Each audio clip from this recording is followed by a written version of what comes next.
there are three possibilities for ourself.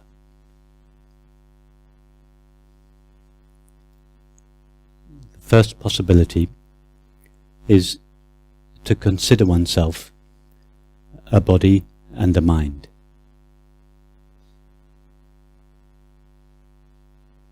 That is a mixture of thoughts, images, ideas, feelings, sensations, sights, sounds, tastes, etc.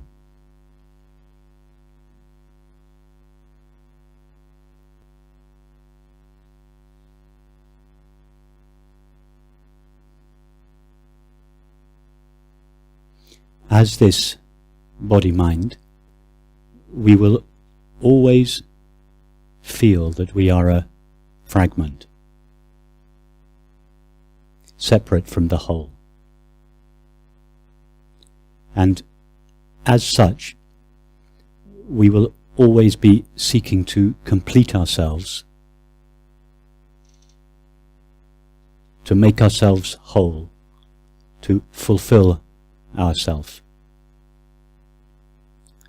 And the way we do this, as this apparently separate fragment, is to seek fulfillment or wholeness through the acquisition of an object, an activity, a substance, a state of mind, or a relationship.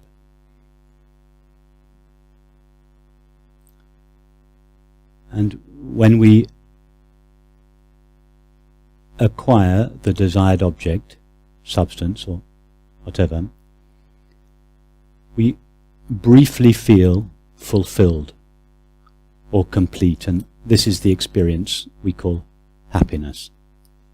At that moment, the sense of lack or incompleteness comes to an end. The agitation or the seeking that is at the heart of this separate body-mind entity ceases, and we experience what we were longing for, happiness or fulfillment.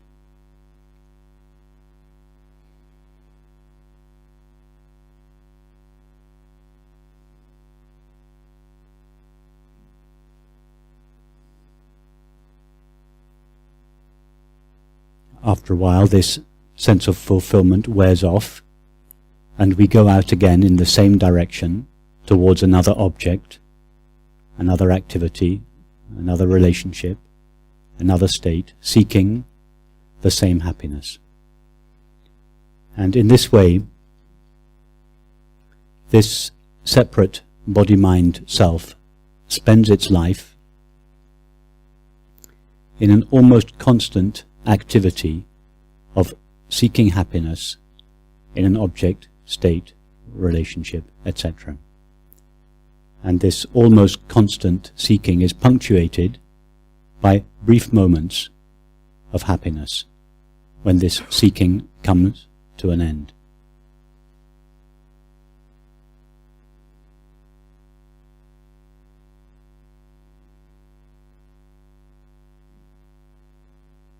Thought tells us that the cause of the happiness we feel is the object, substance, activity, state, or relationship that we acquired. So when we feel this absence of happiness, it is natural, as this body-mind self, to go out again in search of another object. So this is the destiny of this first possibility of ourself. If we feel we are a body-mind self, a self that is made out of a mixture of thoughts, feelings, sensations and perceptions, our destiny, by definition, will be to spend our life in search of fulfillment or happiness or completion through the acquisition of an object in the future. There is no escaping that destiny if we think and feel of ourselves as a separate self, as a separate body-mind self. This is the first possibility of ourself, and it is the possibility that is realized by most of us. When I say most of us, I don't mean most of us in this room, I mean most of the 7 billion of us.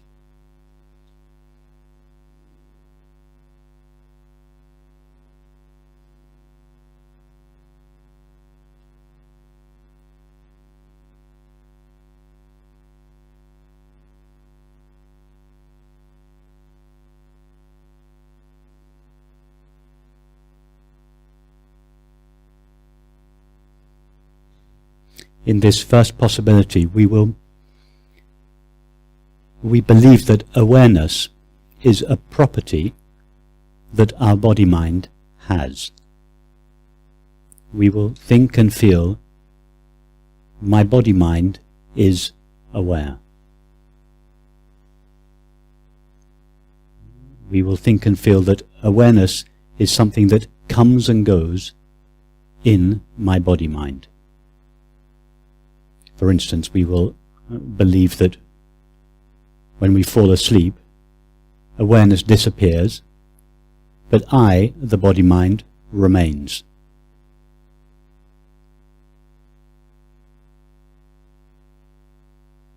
We will think that under anesthesia, the mind and awareness disappear, but I, the body, remains.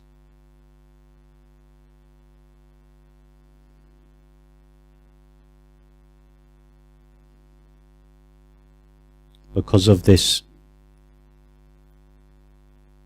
identification of ourself as a body and a mind, we will feel that whatever happens to the body and the mind happens to us. As the body gets older, I get older. The body gets sick, I get sick. A feeling of unhappiness appears, I am unhappy.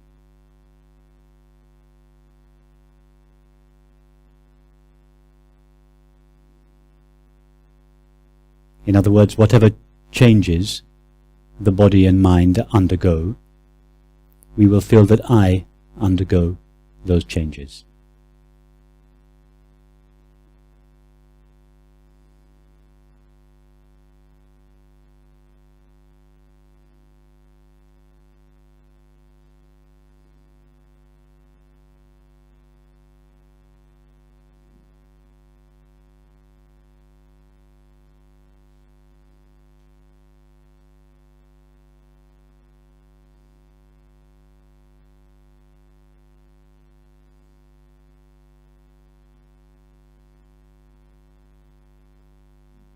In other words, we will feel that what we essentially are shares the limits and the fate of the body.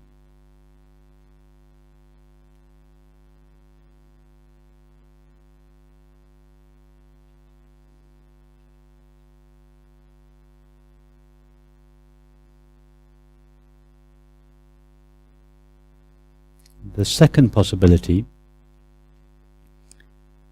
is to understand that what we essentially are is not a mixture of the body and the mind, but is rather the open, empty space of awareness.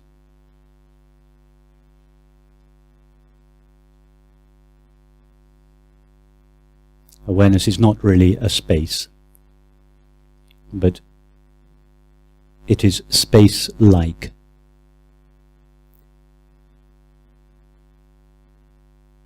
So we could, if we want to imagine awareness, we could imagine it as a vast, borderless, knowing space. Open, empty, luminous. Open in the sense that it is wide open, without choice or preference to every appearance of the body, mind and world. Just like empty space doesn't choose or prefer any particular object that appears within it, so this open space of awareness just allows all thoughts, feelings, sensations and perceptions to appear as they are, without choice or preference.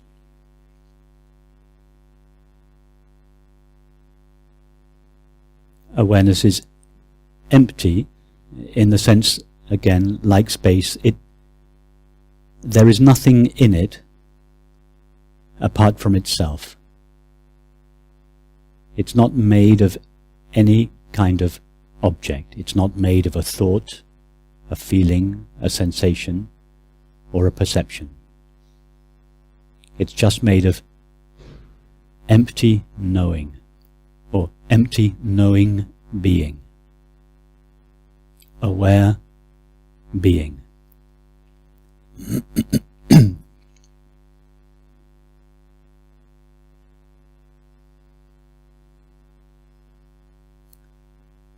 And awareness is said to be luminous, in the sense that it illuminates or renders knowable all experience.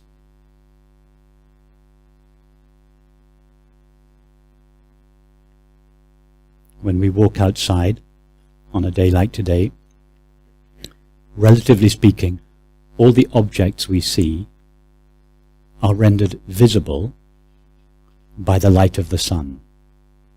We can't see the sun, but it is the sun's light, relatively speaking, that renders all objects visible.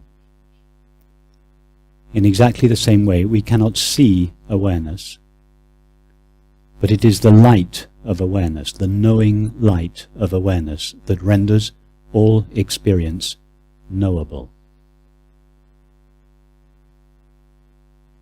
So this is the second possibility for ourself, to be this open, empty, luminous, space-like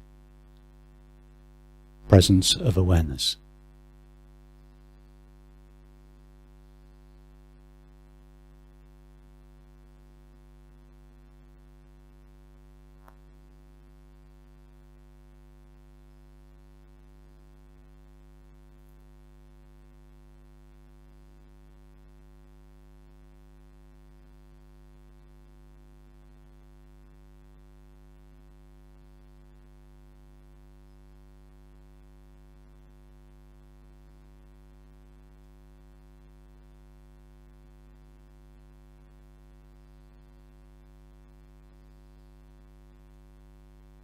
In this second possibility, thoughts, feelings, ideas, sensations are not what I am. They are what I know. Nobody thought, as that car went by just then, nobody thought, I am the sound of the car. Why not? Because the sound of the car just appeared, flowed by, and disappeared, and left me, this open, empty presence of awareness, completely untouched, unharmed, unstained. The sound just flowed through us and vanished, and I, this open, empty, luminous space of awareness just remains as it always is. It's exactly the same with a thought. A thought just flows by in exactly the same way as the sound of the car. It flows through the same empty space of ourself. That thought is no more or less myself than the sound of the car, or the sound of voices.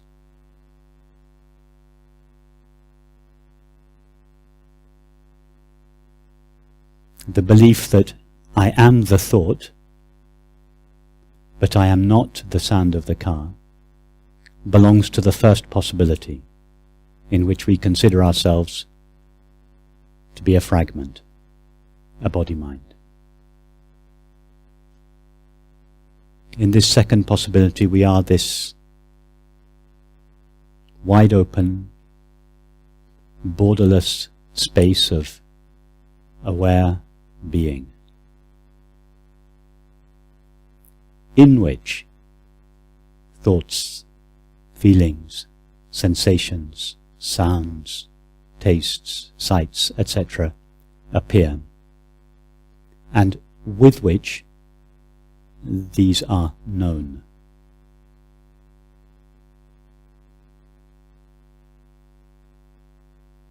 I know my thoughts, but I am not a thought. I know the sound of voices, or I experience the sound of voices, but I am not a sound. I know my feelings, but I am not made out of a feeling.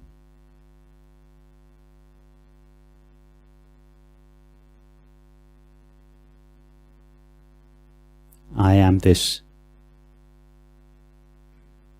open, empty, borderless, space-like presence of awareness, which cannot be disturbed. Just like the empty space of this room cannot be disturbed. Nothing that took place in this room could disturb the empty space of this room.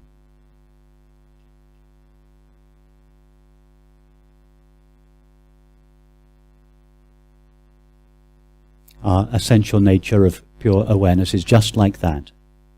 Because it is empty, there is nothing in it that could be disturbed. No thought, no feeling, no appearance, no activity. Nothing can disturb it. Hence, its nature, that is, your nature, our essential nature, is peace itself, undisturbable peace, under all circumstances and conditions.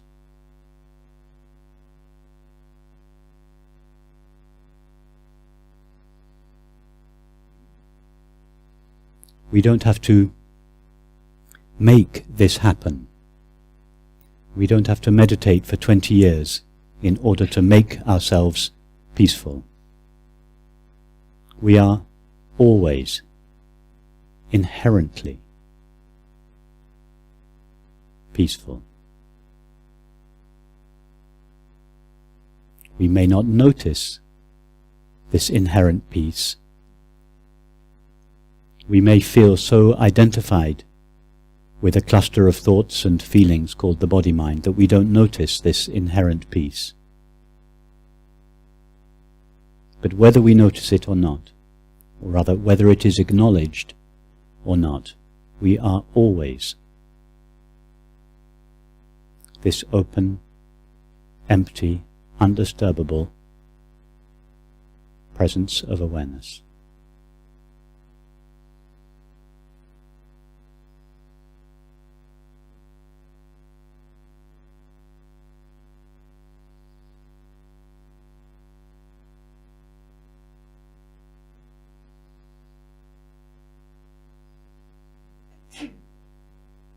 Just listen to the sound of the traffic or the sound of people talking outside.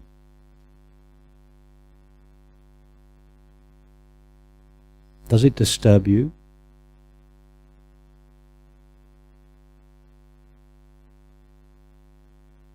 Not in the least.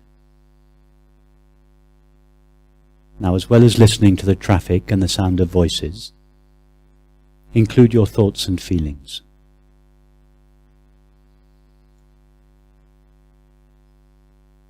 Do they disturb you? Not in the least. They just carry on in the background like the sound of traffic. Nobody is responsible for these thoughts. There is no personal self that is generating the thoughts. Whatever it is that is creating the sound of traffic and the sound of voices is creating our thoughts.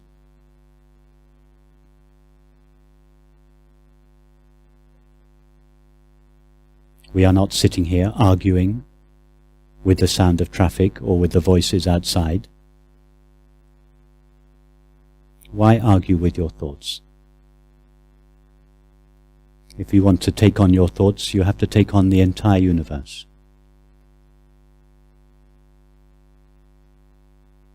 This space of awareness is not arguing with experience, not negotiating experience, not saying, I want some kinds of thoughts, but not others. I want some feelings, but not others. Thought says all that. But you, this open, empty, luminous presence of awareness, is not saying that. Is not resisting the current appearance.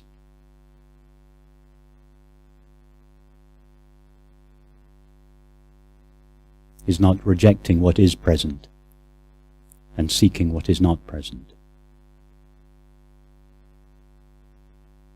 That is why awareness is just eternally addressed in the now.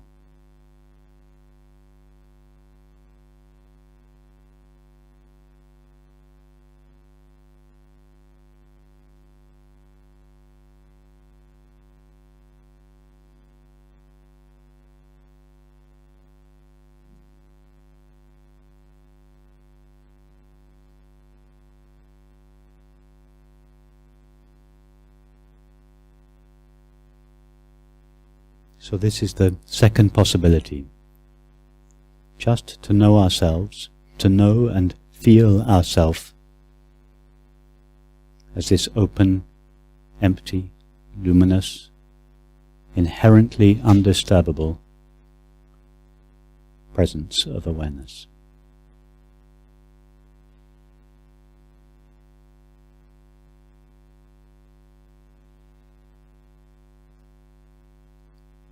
To be that knowingly, is the easiest thing in the world. It's easier than breathing.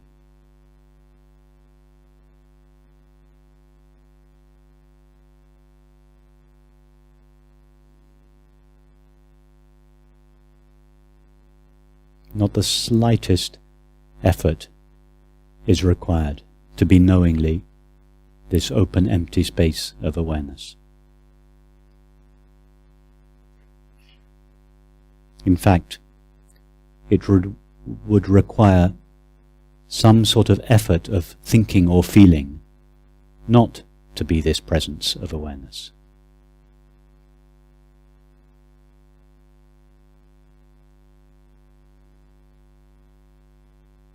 In fact, that is what the separate self, the first possibility, is a subtle effort of thinking and feeling that we are something other than this open, empty presence of awareness. We may not notice that the separate self requires constant, subtle effort. We don't notice it simply because we have become so accustomed to it. But in fact, the separate self is a constant effort of thinking and feeling. That's why it's so exhausting to be a separate self.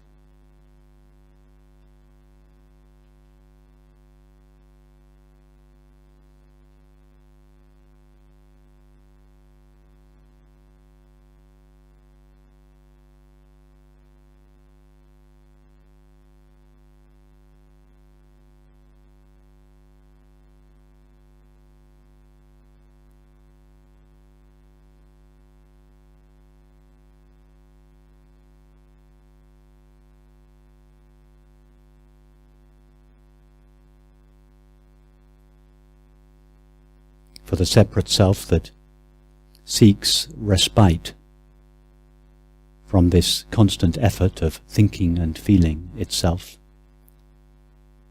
to be a body and a mind. It seeks relief either in an object or in sleep.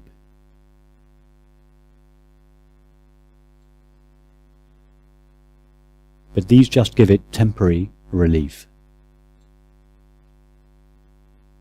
When the object or sleep wears off, it finds itself in the same condition again. The true respite for the separate self is not to take refuge in an object or a state. It is to take refuge in its source, in its true identity, this open, empty presence of awareness. That is the only place where true peace is found.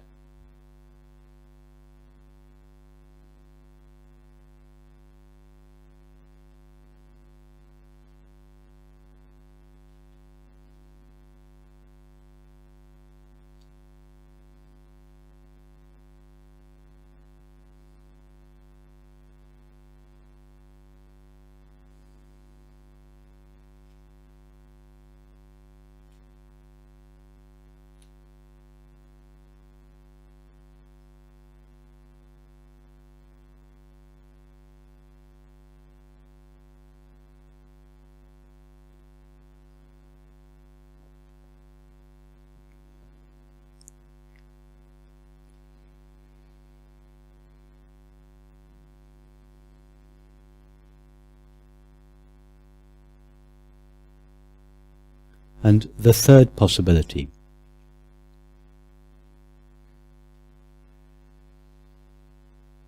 is not to know oneself as the open, empty space of awareness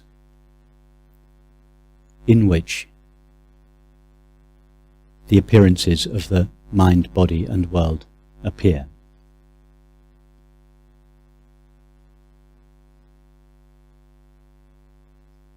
But to know oneself as the knowing with which all experience is known.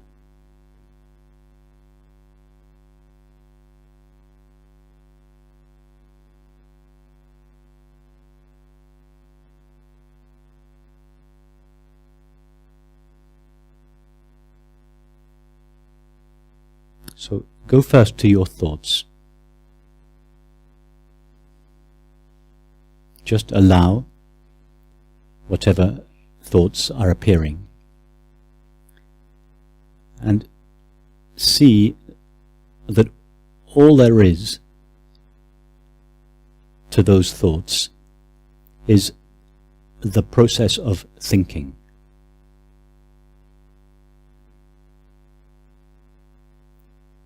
And now see that all there is to thinking is the knowing of it. If we were to reach out an imaginary hand and try to touch the stuff that thinking is made of, thinking must be made of something. If we try to touch that something,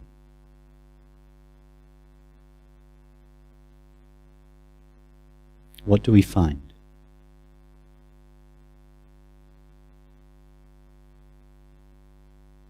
Just transparent knowing. All there is to the experience of thinking is knowing. And you are that knowing. In other words, thinking, what we normally consider to be mind, is itself made out of pure awareness, pure knowing. there is really no such thing as mind with its own independently existing identity. Mind is, we could say, a modulation of awareness or pure knowing.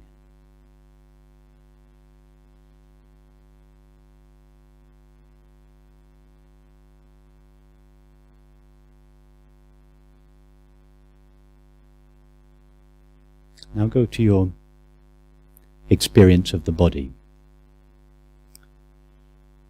Now, a body is experienced mostly as sensation.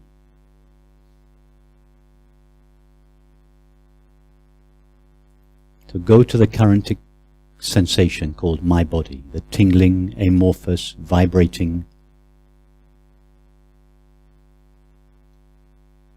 sensation of your face, your chest, your hands, your feet.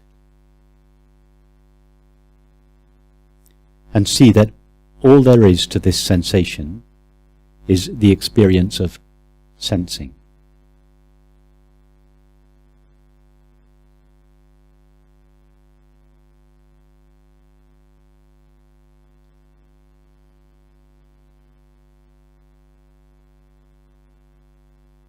And reach out again an imaginary hand and try to touch the stuff that sensing is made of. It must be made of something.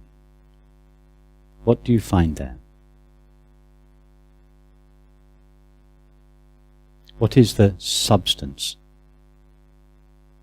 out of which the experience of sensing is made? Don't go into thought. Don't refer to the past. Imagine that you are a newborn baby. This is the first experience you have ever had. You have no past with which to compare the current experience. What is the substance out of which sensing is made?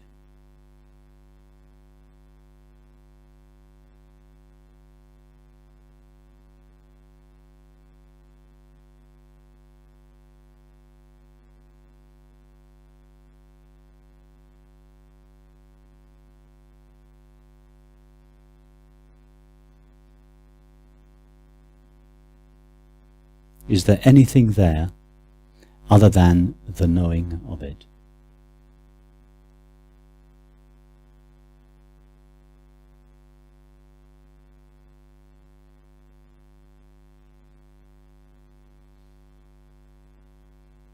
This knowing is not made out of stuff called matter or mind. It is made of pure, luminous, empty awareness.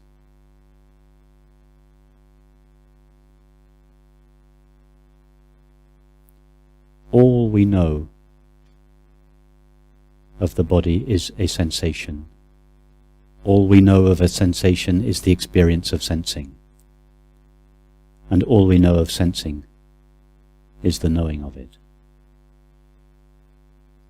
In other words, all we know is this knowing. All that we ever know or come in contact with is this knowing or pure awareness. All it ever comes in contact with is itself.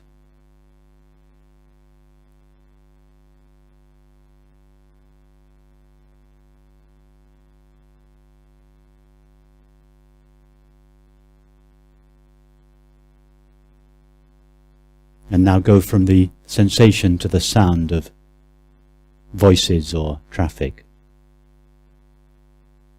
Immediately drop the label voices and traffic without reference to the past. We have no idea that these sounds are something called voices or traffic.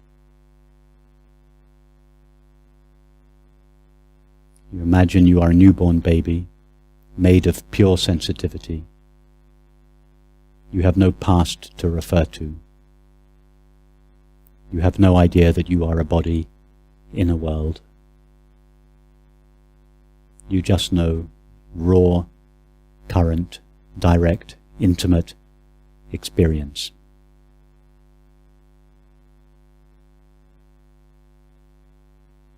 Is there anything to these sounds apart from the experience of hearing?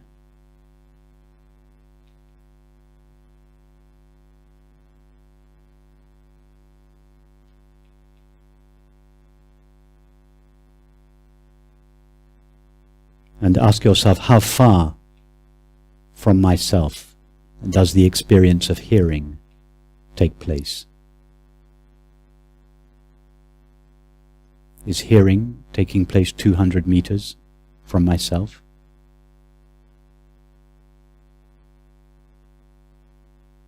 Or 5 meters from myself?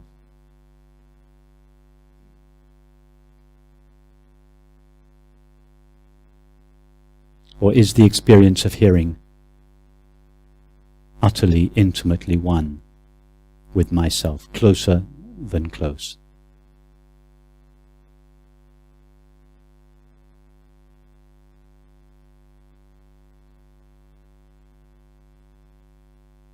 In fact, can I even find these two elements to my experience?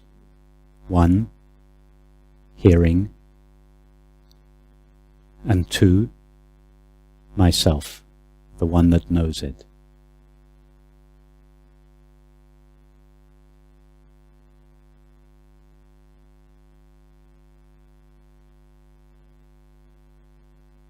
Or is it rather one seamless, intimate substance, made only of knowing?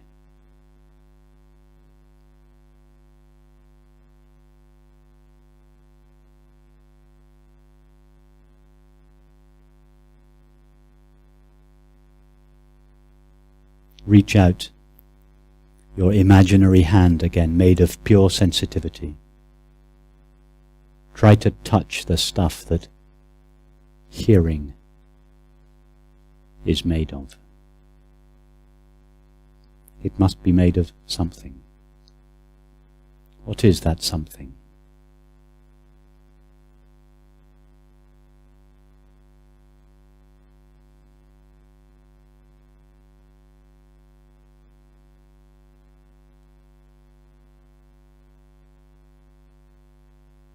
Is there anything there other than pure knowing or experiencing?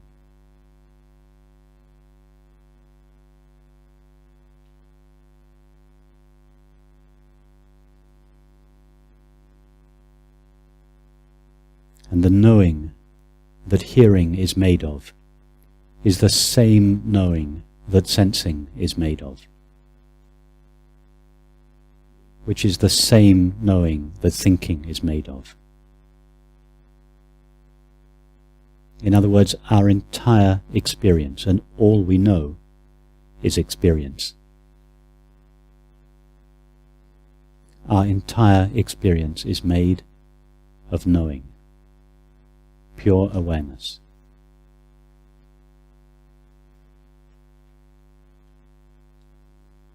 This is not a space-like awareness in which the objects of the mind, body and world appear and with which they are known. In this third possibility, there is no longer any distinction between awareness and its apparent objects. In fact, there are no objects in this third possibility. There is just this luminous, empty knowing, never coming in contact with anything other than itself, knowing and being itself alone.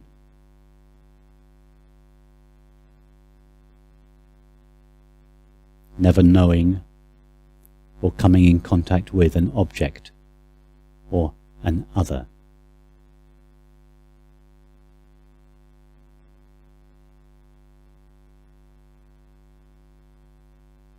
Not to know an object or an other is what we call love. So we could say that this knowing is being, knowing, and loving itself alone.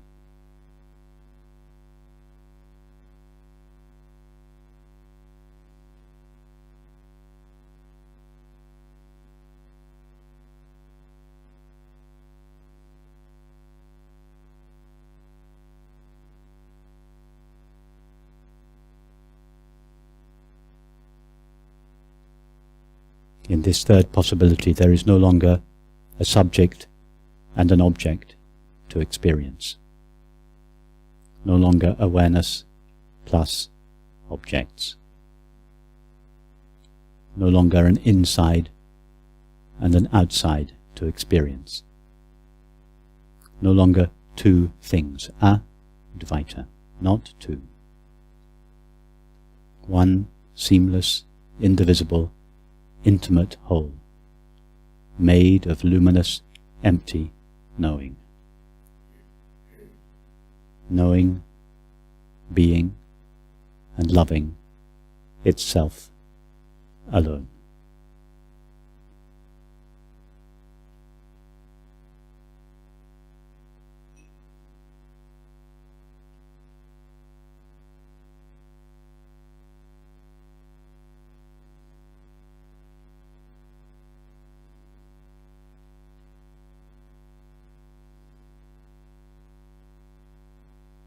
So we are free, completely free at every moment, to choose whichever of these three possibilities we prefer.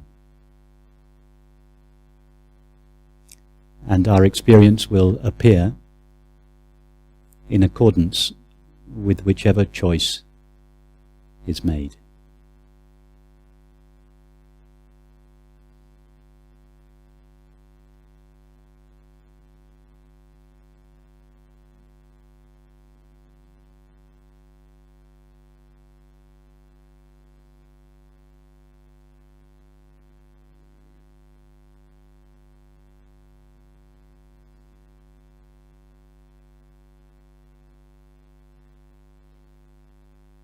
I like the way our meetings are punctuated by these church bells. The reason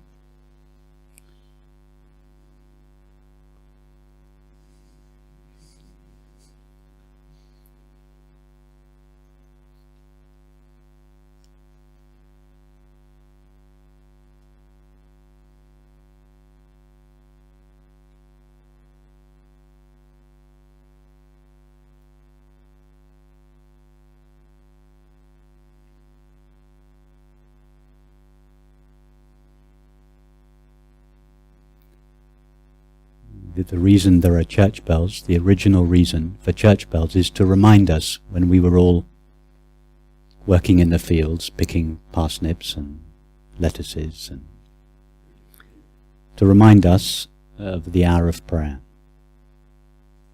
to remind us of God. And that's exactly what these church bells are for now, to remind us of this luminous, open, empty presence of awareness. That's what their function is in our life. In fact, not just the appearance of the sound of church bells. Every single appearance, the sound of church bells, thought about dinner, the sound of traffic, a pain in our back, every appearance, the sound of an aeroplane, before it tells us anything about an object, such as dinner, an aeroplane, traffic, our back, before any appearance tells us anything, it first signals the light of awareness in which it appears, with which it is known, and ultimately out of which it is made. All appearances, however pleasant or unpleasant, tell us first and foremost about the light of pure knowing. Let everything remind you of that. Not just remind you intellectually of that, but take you to that. Reveal yourself as that.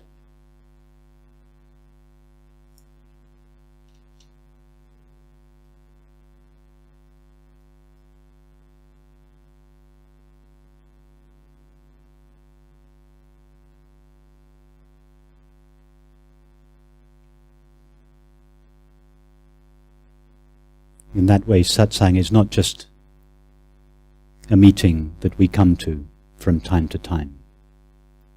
It is our perpetual experience in the world. Everything is giving us satsang at every moment.